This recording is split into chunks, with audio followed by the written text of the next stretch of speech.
Hello student, good morning to all of you.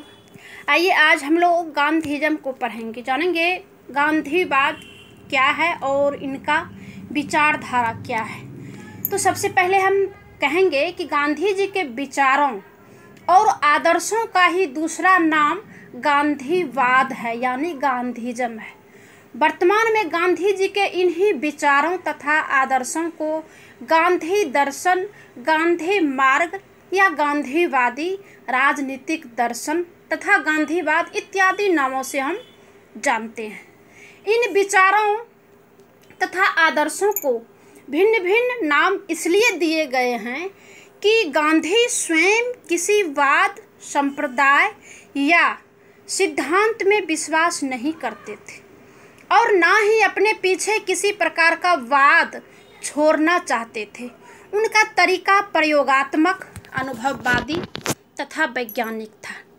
Gandhi ji कार्य में विश्वास करते थे, वह कर्मयोगी थे। यदि इस विचारों को सिद्धांत कहा जाए तो उचित ही होगा। अब जो है हम जानते हैं कि गांधी और उनके जीवन मूल्य को गांधी सत्य, अहिंसा, प्रेम, भ्रातृभाव आदि के पुजारी थे। इनकी व्याख्या कर वह व्यक्ति को उसकी विकृत प्रवृत्तियों से हटाना चाहते थे। वे राजनीति को पवित्र करना चाहते थे और उसे धर्म और न्याय पर आधारित करना चाहते थे। गांधी जो है व्यक्ति को पुरुषार्थ का महत्व समझाना चाहते थे। इस प्रकार गांधीवाद जीवन शैली या जीवन दर्शन से संबंधित है, किसी सिद्धांत से नहीं है। यानी कि इसे हम कोई सिद्धांत नहीं कर सकते हैं। गांधी जी किसी सिद्धांत को नहीं दिए हैं, जैसे कि यूनानी विचारक जो है कई प्रकार के दर्शन दिए, कई प्रकार के सिद्धांत दिए, उसमें से गांधी जी नहीं है। गांधी जी के जो विचार है, विचार को जो व्यक्त किए हैं और जीवन में जो भी इनका घटनाक्रम हुआ, इसके रहन सहन शैली, जीवन दर्शन से संबंधित को हम ये गांधीवाद कहते हैं। किसी सिद्धांत से जो है इसके संबंध में बीपी सीतारमैया ने कहा था कि गांधीवाद सिद्धांतों का, मतों का, नियमों का, विनियमों का और आदेशों का समूह नहीं है, वह जीवन शैली या जीवन दर्शन है। एक नई दिशा की ओर संकेत करता है और मनुष्य के जीवन तथा समस्याओं के लिए प्राचीन समाधान प्रस्तुत भी करता है। गांधीवाद एक ऐसा दर्शन है जो सबके कल्याण की बात करता है। हिंसक शस्त्रों के स्थान पर अहिंसक साधनों को अधिक श्रेष्ठ मानता है। शत्रुता के स्थान पर मित्रता और घृणा के स्थान पर प्रेम का भाव सिखाता है।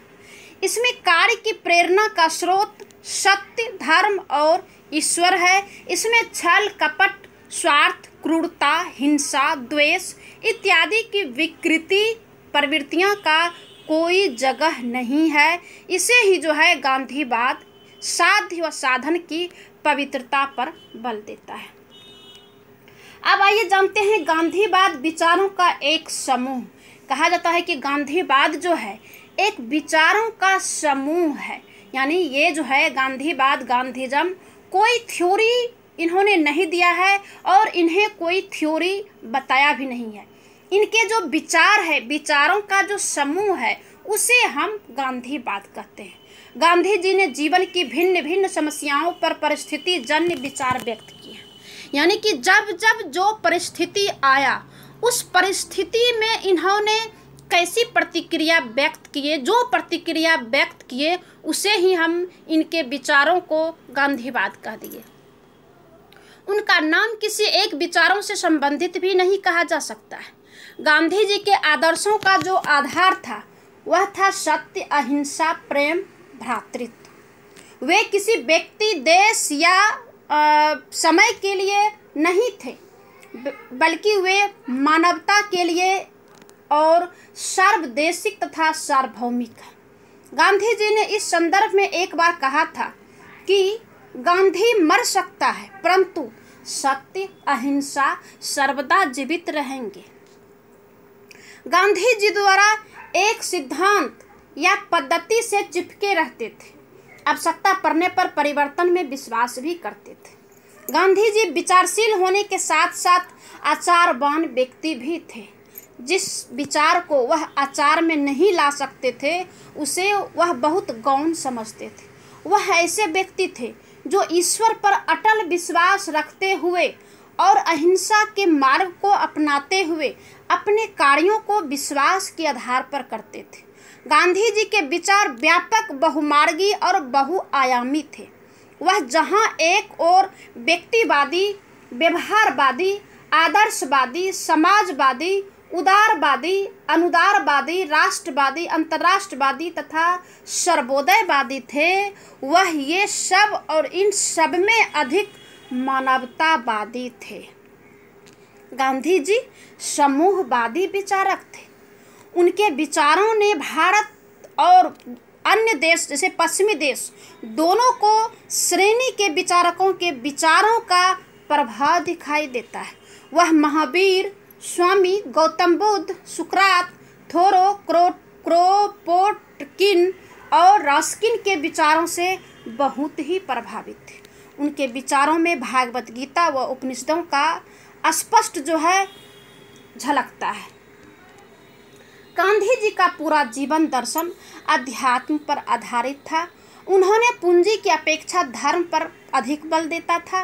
गांधी जी ने मार्क्स की इतिहास की भौतिकवादी या आर्थिक व्याख्या को भी नकार दिया था, क्योंकि वह हिंसा पर आधारित थी। उन्होंने मार्क्स के समाजवाद को भी हिंसा पर आधारित होने के कारण अस्वीकार कर दिया था। वह मार्क्स के वर्ग संघर्ष संबंधी विचारों से सहमत नहीं थे। उसके स्थान पर वह वर्ग समन्वय, वर्ग सामंजस्य जैसी समाज को बांध कर रखने वाली विचारधारा के पक्षधर भी थे। अब जो है गांधी जी के स्रोत को हम पढ़ेंगे कि गांधीवाद का स्रोत क्या है, यानी कि गांधीवाद तो हम गांधी के विचार को हम गांधीवाद कहे, तो अब इनका स्रोत क्या था। इनके स्रोत में जो है 4 प्रकार के प्रभाव नजर आते हैं, जिसमें कि पहला है आर्थिक ग्रंथों का प्रभाव, दूसरा है दर्शन का प्रभाव, तीसरा है सुधारवादी आंदोलन का प्रभाव और चौथा है सामाजिक आर्थिक परिस्थितियों का प्रभाव। तो सबसे पहले हम जानते हैं कि धार्मिक ग्रंथों का प्रभाव कैसे इनके ऊपर पड़ा। इन्होंने जो है सनातन धर्म ग्रंथों का इनके ऊपर प्रभाव पड़ा। पहला जो है सनातन धर्म ग्रंथों का प्रभाव। गांधीवादी पूर्ण धार्मिक व्यक्ति थे। अध्यात्म उनका प्रिय विषय था। इसी कारण उनके विचार, भावनाएं तथा कार्य धार्मिक भावनाओं से ओतप्रोत थे। उनमें इन धार्मिक भावनाओं का विकास पूर्व व पश्चिम के ग्रंथों के अध्ययन से हुआ था। पतंजलि के योग सूत्र का अध्ययन तो उन्होंने 1903 में जो है अफ्रीका के जोहान्सबर्ग जेल में ही कर लिया था। उपनिषदों का उन्होंने गहन अध्ययन किया था। अपरिग्रह, जिसका अर्थ होता है किसी वस्तु को आवश्यकता से अधिक एकत्रित न करना, तथा त्याग, किसी का मोह न करना, जैसे व्रतों को उन्होंने उपनिषदों से प्राप्त किया था। वेदों तथा रामायण और महाभारत जैसे महाकाव्यों का इनके ऊपर जो है बहुत प्रभाव पड़ा था। दूसरा जो है दार्शनिक का प्रभाव है, दार्शनिकों का प्रभाव है। अब दार्शनिक में जैसे गांधी जी के विचारों पर अनेक दार्शनिकों का प्रभाव था, जिनमें से मुख्य है John Ruskin, Henry David Thoreau, Leo Tolstoy एवं सुकरात। तीसरा जो है सुधारवादी आंदोलन का प्रभाव, जिसमें कि भारत में जो चल रहा था सांस्कृतिक, दार्शनिक एवं धार्मिक सुधारवादी आंदोलनों का इनके ऊपर जो है बड़ा जबरदस्त प्रभाव पड़ा था। रामकृष्ण और विवेकानंद का प्रभाव तो विशेषकर इनके ऊपर देखने को मिलता था। स्वदेश प्रेम और स्वदेशी की भावना तो इनमें जो है कूट कूट कर भरा था।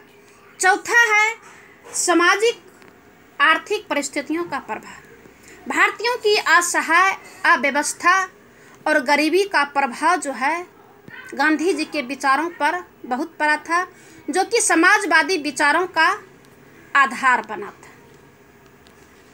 अब आइए जानते हैं कि गांधीवादी विचारधारा का प्रमुख क्या है, प्रमुख आधार या सिद्धांत क्या है। तो सबसे पहले हम जानेंगे कि सत्य और अहिंसा। गांधीवादी विचारधारा के ये दो आधारभूत सिद्धांत हैं, सत्य और अहिंसा, क्योंकि इनका मानना था कि सत्य है, जहाँ सत्य है वहाँ ईश्वर है, तथा नैतिकता जो है इसका आधार है। इनका जो है अहिंसा का अर्थ होता था कि प्रेम और उदारता की प्रकाष्ठा। गांधी जी के अनुसार अहिंसक व्यक्ति किसी दूसरे को कभी भी मानसिक व शारीरिक पीड़ा जो है नहीं पहुंचा सकता है। अगला है इनका सत्याग्रह। इसका अर्थ है सभी प्रकार के अन्याय, उत्पीड़न और शोषण के विरुद्ध शुद्धतम आत्मबल का प्रयोग करना। यह व्यक्ति पीड़ा सहन कर अधिकारों को सुरक्षित रखने और दूसरों को चोट ना पहुंचाने की एक विधि है।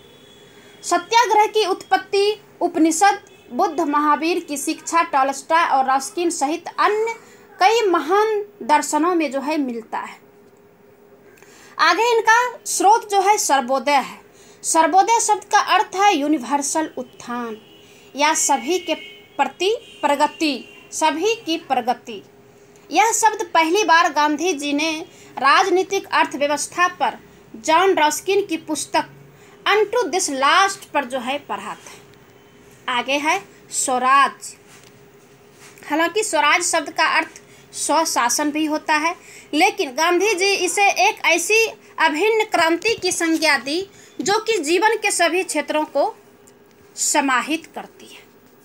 गांधी जी के लिए स्वराज का मतलब व्यक्तियों के स्वराज से था और इसलिए उन्होंने स्पष्ट किया कि उनके लिए स्वराज का मतलब अपने देशवासियों हेतु स्वतंत्रता है और अपने संपूर्ण अर्थों में स्वराज स्वतंत्रता से कहीं अधिक। यह स्वशासन है, आत्मसंयम है और इसे मोक्ष के बराबर जो है माना जाता है। आगे है ट्रस्टीशिप। ट्रस्टीशिप एक सामाजिक आर्थिक दर्शन है जिसे गांधी जी द्वारा प्रतिपादित किया गया था। यह अमीर लोगों को एक ऐसा माध्यम प्रदान करता है जिसके द्वारा वे गरीब और असहाय लोगों की मदद कर सके। यह सिद्धांत गांधी जी के आध्यात्मिक विकास को दर्शाता है जो कि थियोसॉफिकल लिटरेचर और भागवत गीता के अध्ययन से उनमें जो है विकसित हुआ था। आगे है स्वदेशी।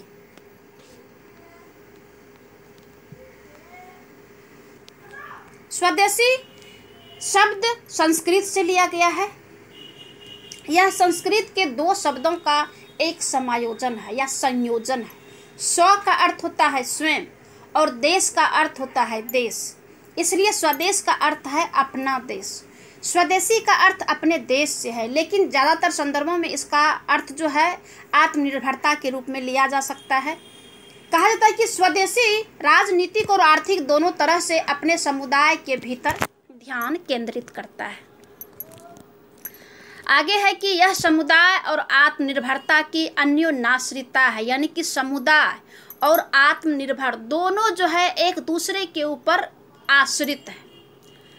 गांधी जी का मानना था कि इससे स्वतंत्रता को बढ़ावा मिलेगा, क्योंकि भारत का जो ब्रिटिश नियंत्रण उनके स्वदेशी उद्योगों के नियंत्रण में निहित था।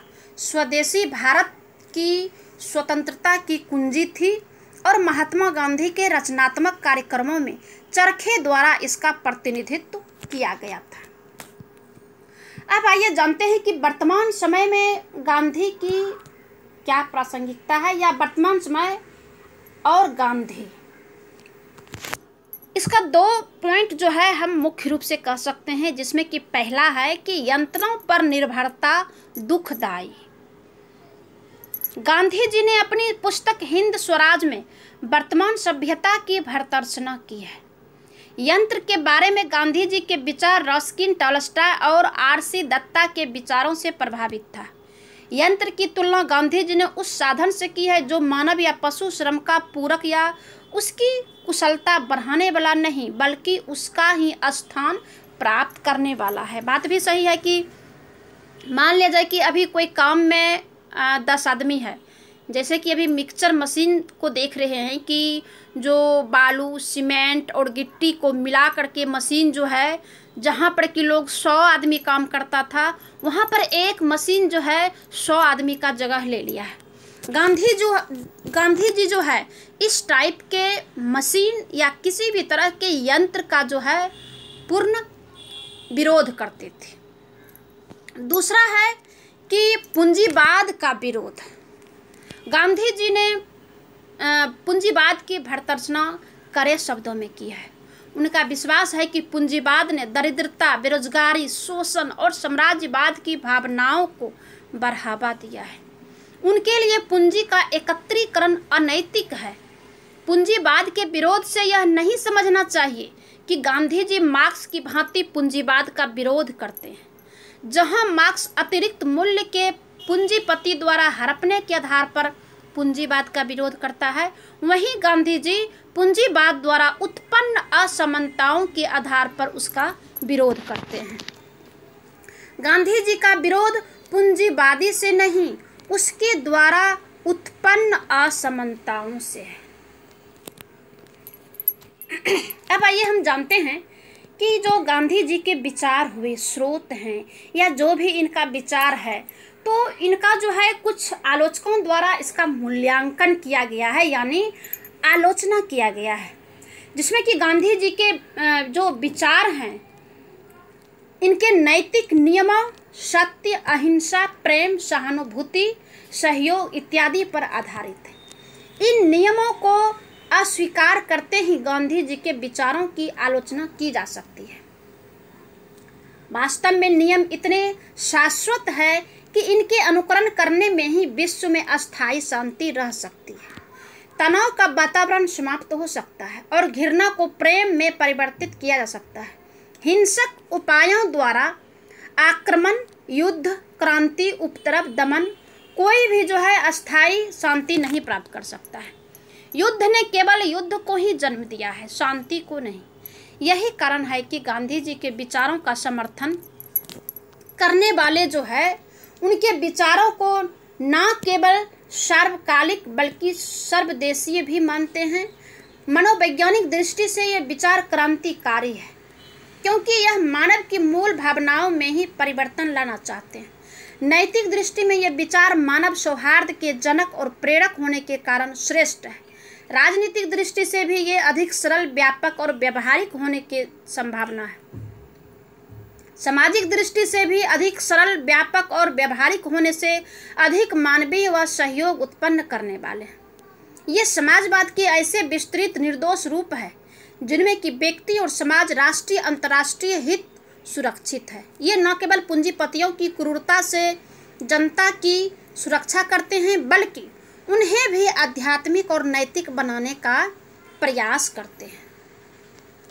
अब जो है निष्कर्ष के रूप में हम कह सकते हैं कि महात्मा गांधी के विचार पूर्णतः मानवता, जीवन मूल्य और राष्ट्रीय अस्मिता से ओतप्रोत रहे हैं, जो हर युग और समय के सापेक्ष में अपनी अनुकूलता सिद्ध करते हैं।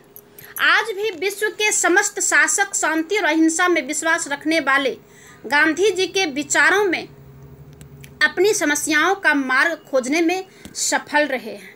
यही गांधी जी का सार है। तो इतना ही, गांधीवाद आज खत्म होता है। धन्यवाद।